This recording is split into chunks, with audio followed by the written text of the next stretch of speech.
propose à sa famille d'entrer dans une secte, mais l'Éternel conseille.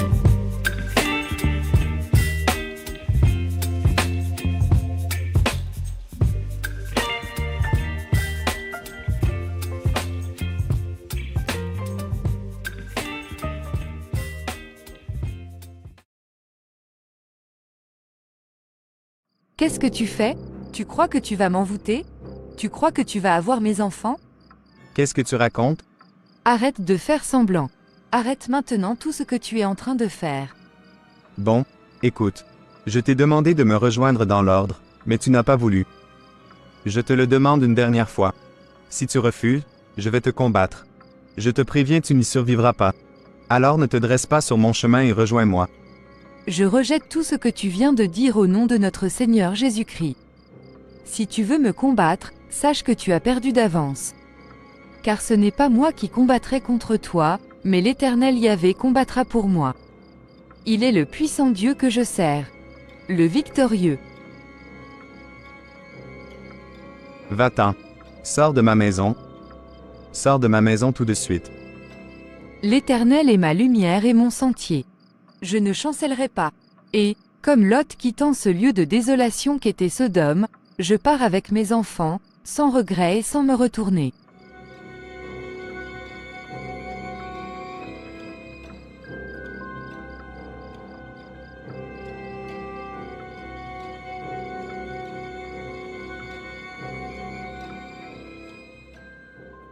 Maman, qu'est-ce qui se passe? Là, je dois partir. Je t'expliquerai tout plus tard. Non maman, qu'est-ce qui se passe? Pourquoi tu dois partir? Je viens de surprendre ton père en train de faire des incantations sur moi pendant que je dormais. Je t'expliquerai plus tard. Et là il m'a demandé de partir. Alors je pars. Jamais je n'accepterai d'entrer dans sa loge et compromettre ma foi en Dieu. Mais que vas-tu faire? Où vas-tu aller? Attends, je vais parler à papa. Ne t'inquiète pas pour ça. Souviens-toi de ce que dit la Bible dans Matthieu 6 au verset 25 à 34. C'est pourquoi je vous dis, ne vous inquiétez pas pour votre vie de ce que vous mangerez, ni pour votre corps, de quoi vous serez vêtus. La vie n'est-elle pas plus que la nourriture, et le corps plus que le vêtement? Regardez les oiseaux du ciel, ils ne sèment ni ne moissonnent, et ils n'amassent rien dans des greniers, et votre Père céleste les nourrit. Ne valez-vous pas beaucoup plus qu'eux? Qui de vous, par ses inquiétudes, peut ajouter une coudée à la durée de sa vie? Et pourquoi vous inquiétez au sujet du vêtement? Considérez comment croissent les lys des champs, ils ne travaillent ni ne filent. Cependant je vous dis que Salomon même, dans toute sa gloire, n'a pas été vêtu comme l'un d'eux. Si Dieu revêt ainsi l'herbe des champs, qui existe aujourd'hui et qui demain sera jetée au four, ne vous vêtira-t-il pas à plus forte raison, gens de peu de foi? Ne vous inquiétez donc point, et ne dites pas, que mangerons-nous? Que boirons-nous? De quoi serons-nous vêtus? Car toutes ces choses, ce sont les païens qui les recherchent. Votre Père céleste sait que vous en avez besoin. Cherchez premièrement le royaume et la justice de Dieu, et toutes ces choses vous seront données par-dessus. Ne vous inquiétez donc pas du lendemain, car le lendemain aura soin de lui-même. À chaque jour suffit sa peine. D'accord maman. Va prévenir ta sœur. Je vais préparer mes affaires.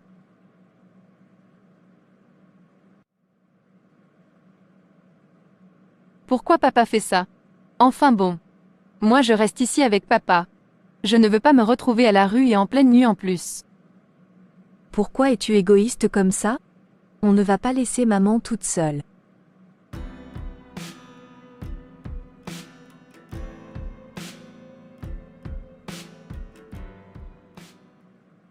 Papa, comment tu peux faire ça à maman? Elle a toujours été là pour nous, pour toi. Elle t'a toujours soutenu, aidé, conseillé. Ne te mêle pas de ça. Et retourne te coucher. Et je te signale que si tu suis ta mère, ne reviens plus jamais ici. Tu ne seras plus ma fille. Mais,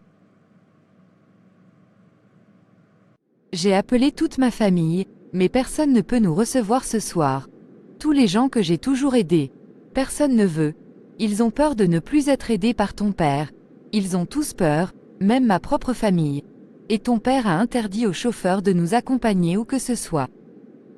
Depuis que nous sommes tombés dans la pauvreté, j'ai perdu toutes mes amies. Je ne peux même pas demander de l'aide de mon côté. Mais ce n'est pas grave maman, rappelle-toi ce que tu m'as dit. Dieu est au contrôle de notre vie.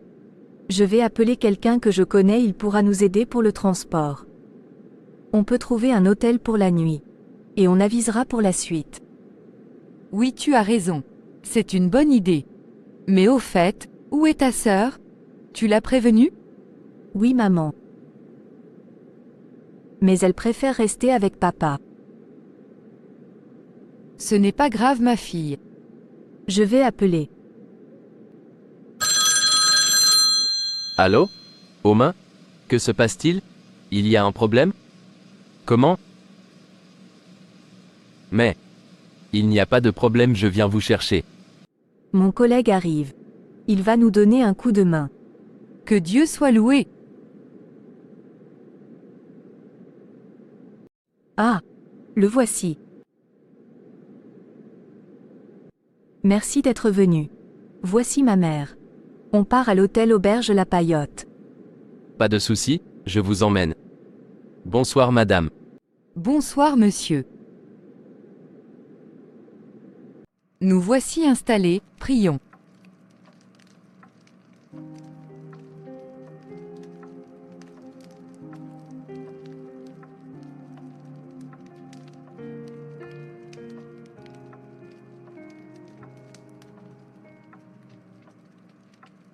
Je reviens de la banque, ton père a fait bloquer tous mes accès à nos comptes. Je suis pieds et poings liés. Je me suis rendu ce matin à la maison et il a ordonné au gardien de ne pas me laisser entrer.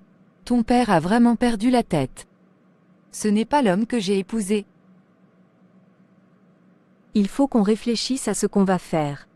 On ne pourra pas rester dans cet hôtel encore longtemps. Mon salaire ne va pas suivre. Je vais me mettre à la recherche d'un travail aussi. À nous deux, on va y arriver. Au fait, essaie d'appeler ta sœur. Voir si elle peut aider. J'ai déjà appelé. Maman, elle ne me répond pas.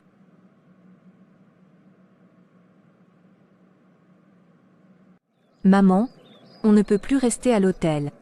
Si je veux mettre un peu de côté pour pouvoir nous payer un petit studio, je dois économiser le peu d'argent que je gagne. Pour cela, il faut qu'on aille dormir sur mon lieu de travail. Il y a une salle de repos là-bas que nous pourrons utiliser. Quoi? Non, on ne peut pas faire ça. On n'a pas le choix maman. C'est la seule solution que je vois pour le moment. Est-ce que ton patron est d'accord avec ça? Oui. Ô Seigneur, vois comment je suis tombé bien bas, vois ce que je suis devenu. Mais qui suis-je devant toi? Je remets tout cela entre tes mains.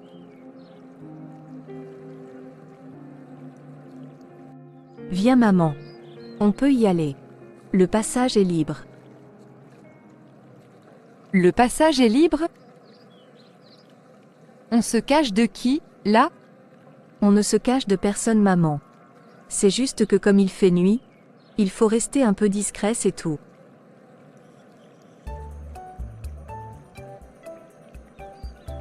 D'accord.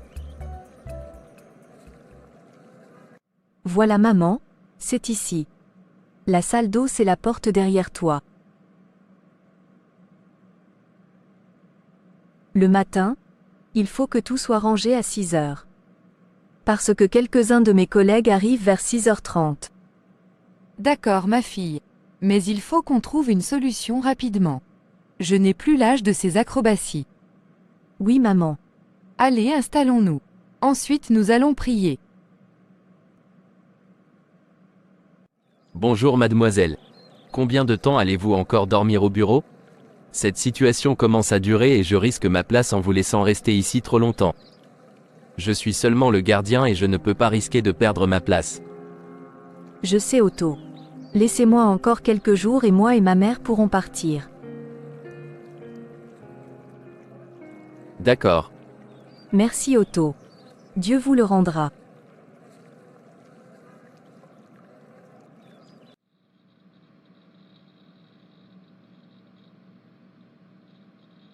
Ah là là, il me manque un document. Il faut que je retourne au travail pour le récupérer. Allez, j'y vais.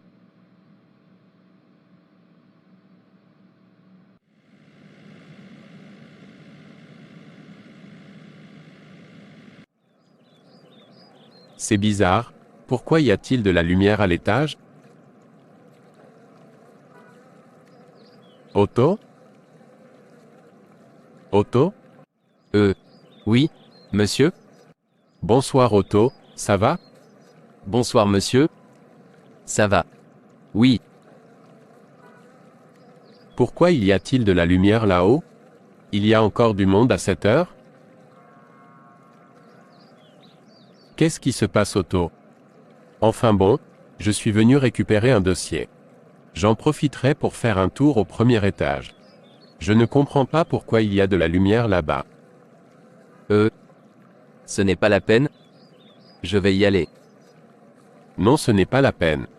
Je vais y aller. Mais soyez vigilants la prochaine fois.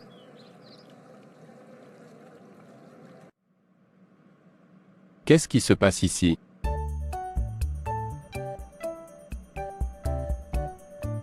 Qu'est-ce que vous faites là, Oma? Je suis à la rue avec ma mère, mais je vous promets que dans quelques jours, nous libérerons les lieux. À la rue? Nous? Comment ça, nous? Je suis la maman. Bonsoir monsieur. Wow! Qu'est-ce qui se passe ici? Oma, je veux une explication. Je vous faisais confiance. Qu'est-ce que c'est que ça? Ce n'est pas un dortoir ici. Alors expliquez-moi ce qui se passe. Qu'est-ce qui se passe? Oma? Maman, je ne t'ai pas tout dit. Je suis désolée. Mon patron n'était pas au courant. Monsieur, je vais tout vous expliquer. J'écoute.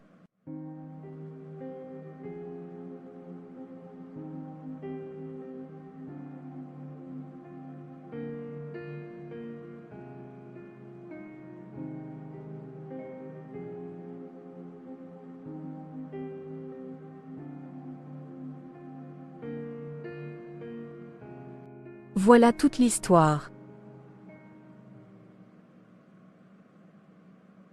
Je ne suis pas content de vous. Vous auriez dû venir me voir. Mais bon, dans un premier temps, vous pouvez venir chez moi. J'ai de la place pour vous accueillir. Nous parlerons de tout cela demain. Oh merci. Merci beaucoup. Je vais chercher un dossier dans mon bureau et ensuite on y va. Par contre demain, je dirai un mot au gardien. C'est inadmissible qu'il m'ait caché cette situation. Non vraiment, s'il vous plaît.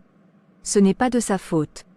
Je lui ai fait promettre de ne rien dire car nous ne comptions pas rester très longtemps ici. S'il vous plaît.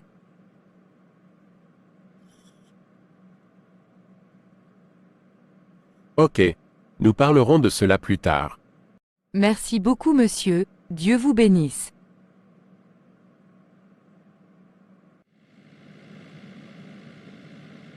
L'Éternel est mon berger, je ne manquerai de rien. Il me fait reposer dans de verts pâturages, il me dirige près des eaux paisibles. Il restaure mon âme, il me conduit dans les sentiers de la justice, à cause de son nom. Quand je marche dans la vallée de l'ombre de la mort, je ne crains aucun mal, car tu es avec moi. Ta houlette et ton bâton me rassurent.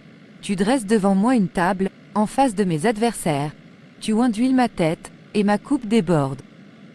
Oui, le bonheur et la grâce m'accompagneront tous les jours de ma vie, et j'habiterai dans la maison de l'Éternel jusqu'à la fin de mes jours. Psaume 23.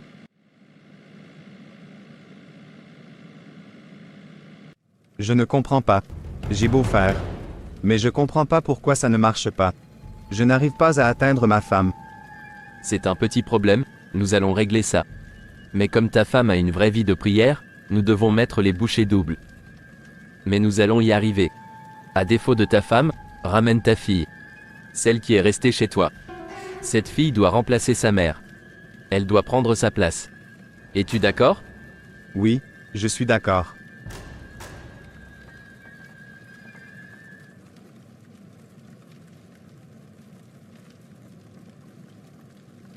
Comment ça va madame? Êtes-vous bien installé? Oui, très bien. Merci beaucoup mon fils. Vous ne savez pas le grand bien que vous venez de faire. L'acte que vous avez posé, alors que toutes nos connaissances et familles nous ont tourné le dos, Dieu vous le rendra. Je demande à Dieu de vous bénir, vous, votre famille et vos projets professionnels. Merci, merci beaucoup madame. Il n'y a pas de problème.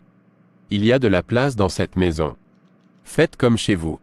Nous allons vous trouver une solution rapide. Ne vous en faites pas. Dieu soit loué. Dieu soit loué. Vous croyez en Dieu? Comme dit mon père, celui qui n'a pas compris que l'Éternel est Seigneur, n'a pas compris le sens même de sa vie sur terre. Un homme sage.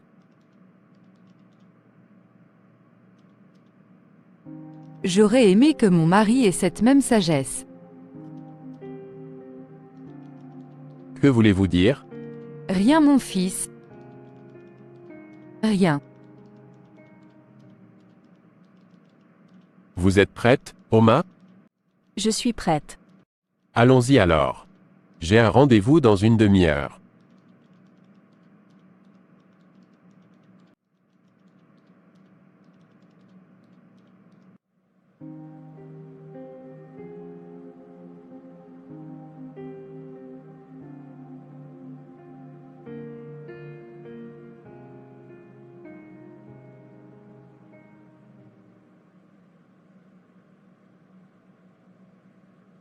Bonne nuit Oma, va te coucher. Demain tu travailles tôt. Bonne nuit maman.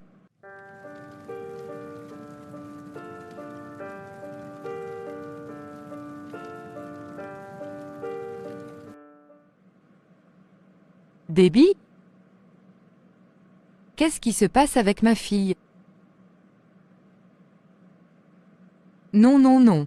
Moi vivante, personne ne touchera à mes enfants.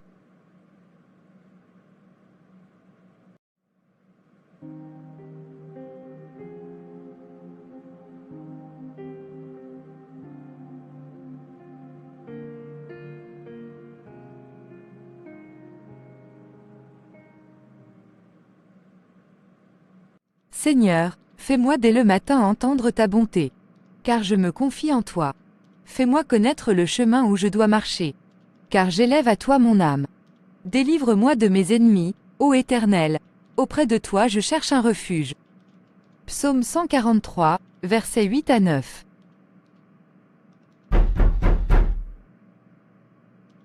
Qui cela peut-il bien être à cette heure? Entrez. Déby? Maman, laisse-moi tranquille. N'interfère pas dans mes affaires. Libère-moi.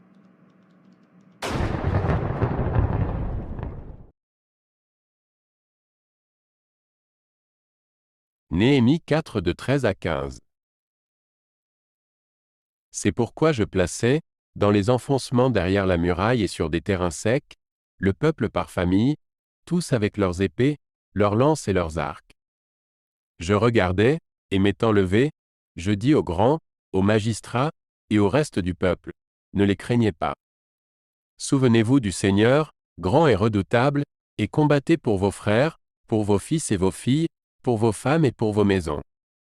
Lorsque nos ennemis apprirent que nous étions avertis, Dieu anéantit leurs projets, et nous retournâmes tous à la muraille, chacun à son ouvrage.